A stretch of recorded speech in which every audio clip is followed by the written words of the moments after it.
quantificateur une négation vraie. Considérons l'assertion R suivante.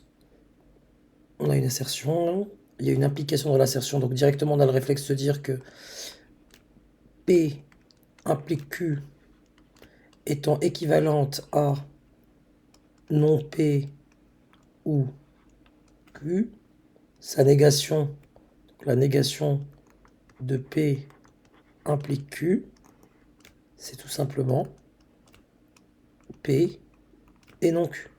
Voilà, on a directement en tête. Et du coup, on écrit l'assertion, la négation de l'assertion.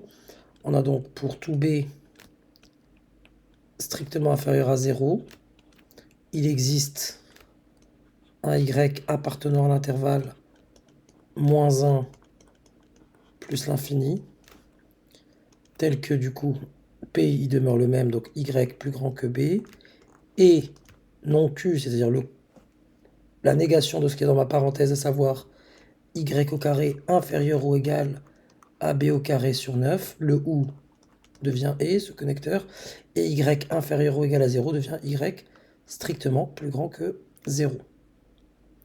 L'assertion R est-elle vraie? Justifier la réponse.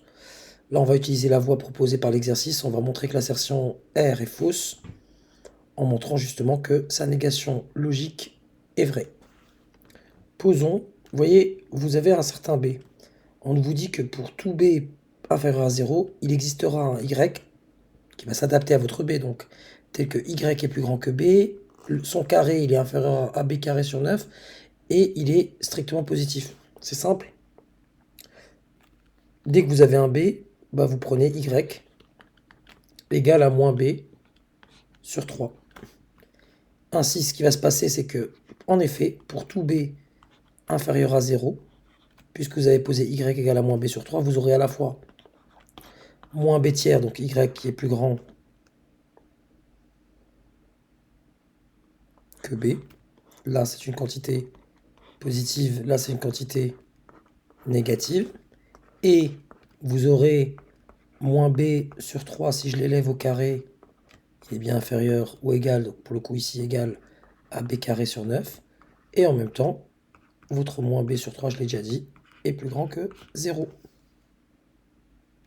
Et l'idée ici, c'est que vraiment votre Y s'adaptera à votre B.